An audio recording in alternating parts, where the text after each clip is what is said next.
So just, a few weeks back, something pretty unexpected happened. Mm-hmm. After all those years of trade conflict getting worse and worse. Yeah, it felt like it would never end sometimes. Exactly. But then the U.S. and China, they actually sat down in Geneva, hammered out what looked like, well, a pretty significant truce. It really did feel like that, like a real moment of pause. We heard about these major tariff cuts. A de-escalation. Right, and you could almost feel the markets breathe a sigh of relief, frankly. That agreement involved some big numbers, right? Yeah, substantial cuts. Yeah. The U.S. agreed to drop its average rate on Chinese imports from 145% way down to 30%. Wow. And China, they cut theirs too, from 125% down to just 10%. Okay, so big moves. But it wasn't meant to be permanent, was it? No, not at all. Yeah. The idea was a temporary 90-day window, kind of a framework maybe to build something more stable. Like a test run? Sort of. And yeah, they did keep some earlier tariffs, like that 20% one on fentanyl-related stuff, that stayed. But the overall direction seemed, well, positive. And the markets liked it initially anyway. They did. There was definitely some, cautious optimism reflected there, a feeling that maybe, just maybe, things were turning a corner. But, here's where the story takes a turn, and frankly, it gets pretty worrying pretty fast. Fast forward to June 2nd, just days ago, and that truce, it's already looking really shaky. Yeah, it didn't take long at all. Both sides are now pointing fingers, accusing the other of breaking the agreement, and that threatens to throw us right back into, serious tension. The speed is pretty striking, isn't it? It just really highlights how fragile that underlying relationship still is. Okay, so let's try and unpack this. We've dug into the source material you sent over, stuff from Newsweek, Forbes, BBC, CBS, PBS News, even some Reddit chat, plus analysis from places like CFR and Henley and Partners. So our mission here in this deep dive is to really cut through the noise. We want to understand the specific complaints from each side, figure out why this breakdown matters so much for global trade, for institutions like the WTO, and ultimately what it might mean for you. Exactly. We need to get clear on what each side says the other did wrong, and then look at the potential fallout, the sort of domino effect across the global economy. Okay, let's quickly rewind to that Geneva deal again, May 2025. What were the absolute basics? Well, at its core, it was about bringing down the cost of trade, lowering those really high import tariffs. The U.S. dropped its rate? China dropped its rate? Right. Big drops on both sides.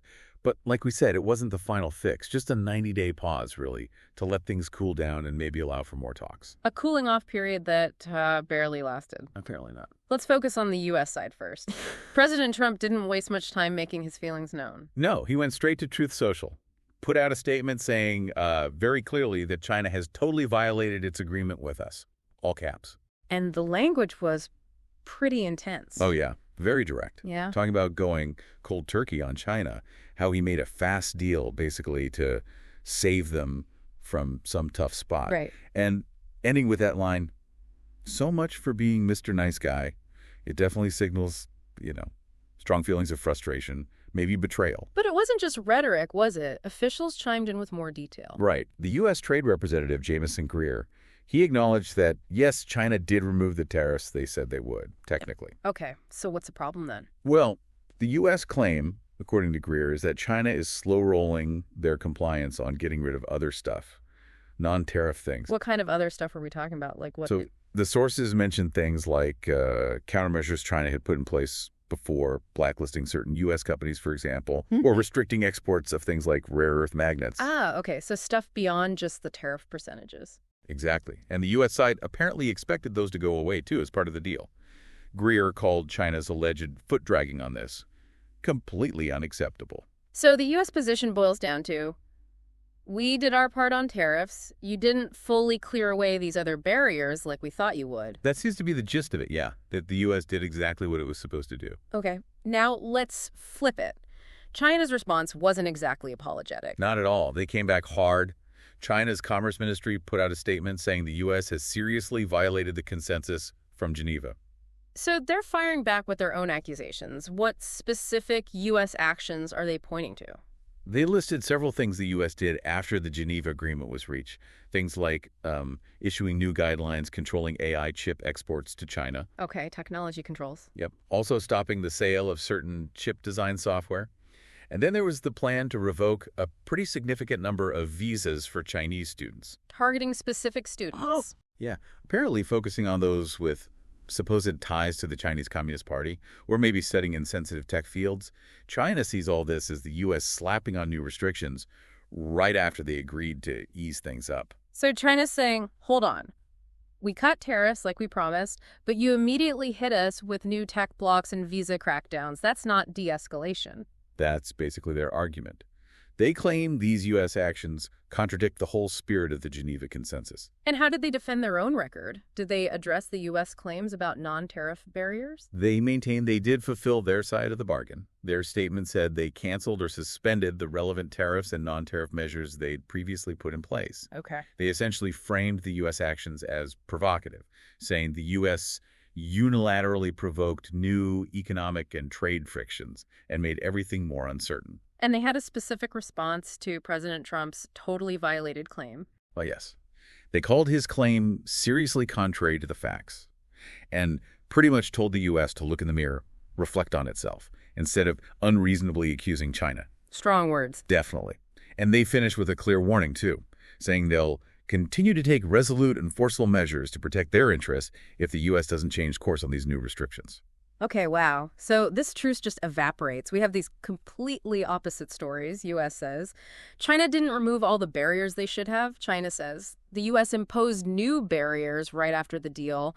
What does this rapid breakdown tell us about the core problem here? Well, it really screams mistrust, doesn't it? It suggests that even if they could agree on tariff numbers, their underlying expectations, or maybe their willingness to actually stop applying pressure through other channels, were totally different. Yeah. The fact that both sides could immediately point to specific actions by the other as violations right after cutting tariffs, it just shows how deep that fundamental distrust and, frankly, those divergent strategic goals really run. So this isn't just political theater. What does this renewed fighting mean for, well, everyone else? Why should you, listening, care about this back and forth? Oh, it matters hugely. Because as the sources stress, this threatens to, quote, again destabilize global markets and disrupt established supply chains. Uncertainty, it's just poison for business, for investment. And this whole situation just pumps a massive dose of uncertainty back into the system. And we saw that almost immediately in the markets, didn't we? Absolutely. The sources point out that on June 2nd, as soon as these accusations started flying, U.S. stock futures dipped. Key Chinese stock indexes sold off. Markets just hate this kind of unpredictability, especially between the world's two biggest economies. Beyond those immediate market jitters, though, what are the bigger economic risks that this brings simmering back to the surface? Well, the sources really hammer this home. It hits businesses and consumers everywhere. We saw it before these tit-for-tat tariffs. They just push up costs for companies. And guess who often ends up paying? Consumers. Us. Exactly. Businesses face higher costs, they worry constantly about their supply chains getting messed up, and they become really hesitant to invest for the long term because who knows what the trade rules will look like next month or next year. There was that quote from Arthur Krober and the sources that seemed to capture that feeling of drift almost. Yeah, he said these fresh hostilities show that the many questions left hanging still have no satisfactory answers. And he added that U.S. trade policy goals seem muddled as ever, which just fuels that uncertainty. That expert view is really telling. It's not just about this tariff percentage or that non-tariff barrier. It's about this feeling that there's no clear, stable path forward. Right. It makes it incredibly difficult for businesses to plan. And Carl Weinberg had that stark warning, too, about decoupling, a complete economic split between the U.S. and China. He called it a really big deal for the global economy, potentially shutting down supply chains. Now, we're not there, but this kind of renewed tension, it makes that risk feel a bit more real. And all this uncertainty, this focus on national actions, it feeds into that bigger worry about the global economy fragmenting, doesn't it? It really does. The sources talk about how this could speed up decoupling efforts, countries trying to rely less on each other, especially potential rivals, and that raises these serious concerns about, quote, fragmentation of the global economy. Meaning, instead of one big interconnected global market, you could see things splitting, maybe along geopolitical lines, different tech standards, separate supply chains, competing economic blocs. It's a potential move away from the globalization we've known. So if we pull back even further, look at the big picture, how does this constant fighting between the two biggest players affect the global rulebook? institutions like the World Trade Organization, the WTO. Yeah, it's fascinating and worrying.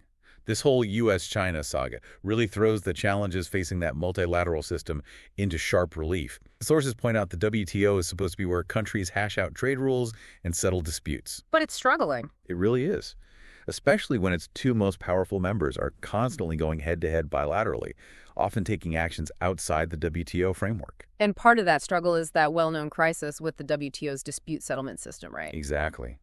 For years now, the U.S., across different administrations, has been blocking appointments to the appellate body.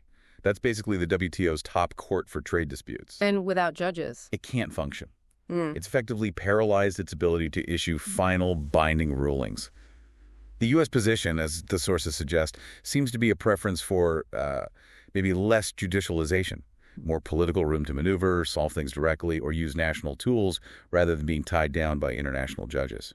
So the U.S.-China tension makes it harder for the WTO to function, and it raises doubts about whether the whole system is still fit for purpose. That's the concern, yeah. When the big players weaken or bypass the central referee, it undermines the whole game. It leads to fundamental questions about, what is the future of global trade governance? Can a multilateral system like the WTO really work in this era of rising protectionism and intense geopolitical competition? Okay, so where does that leave us right now? The truce collapsed almost immediately. Accusations are flying. What's next? Are they even talking? Well, at the time the reports came out, there weren't any new trade talks officially on the calendar after that Geneva meeting. So just silence. Not necessarily complete silence.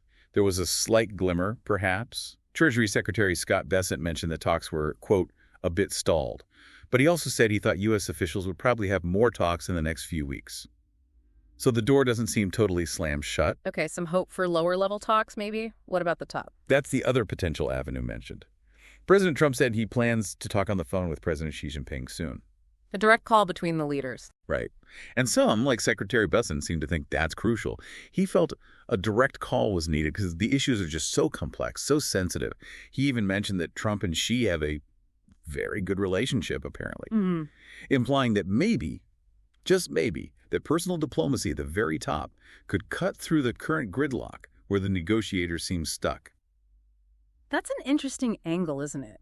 If the top-level relationship is supposedly good, why do the agreements made lower down seem to fall apart so fast over details and new actions? It just adds another layer of complexity to the whole thing. It really does. It sort of highlights that potential gap between the high-level political signals and the messy, complicated reality of actually implementing and interpreting these trade deals and all the policies around them. Okay, so let's try and sum up this deep dive. We started with what looked like a breakthrough moment in Geneva. Big tariff cuts, a sigh of relief. A potential turning point after years of conflict. But almost instantly, that hope just shattered. Replaced by these dueling accusations of breaking the deal, the U.S. points to China allegedly dragging its feet on non-tariff stuff. While China points right back at the U.S., citing new restrictions on tech and visas imposed right after the agreement. And this immediate breakdown, it just exposes that really deep mistrust that's still there. And bang, we see markets get nervous, renewed worries about supply chains. And it puts a big question mark over the multilateral system, too. How effective can organizations like the WTO be when the giants are behaving like this? And the way forward, still very unclear. Maybe more talks, maybe a leader-to-leader call, maybe just more tension. Exactly. It's highly unpredictable right now. Yeah. And the ripple effects could be significant. So thinking about what this means for you listening, in a world where trust between the big economic powers feels this brittle, where even temporary deals seem to collapse under the weight of suspicion and competing interests, what does that signal? What does it mean for the predictability we rely on for global commerce, for the stability of international relations, even potentially for the cost of things you buy every day? It's definitely a situation worth keeping a close eye on as it continues to evolve.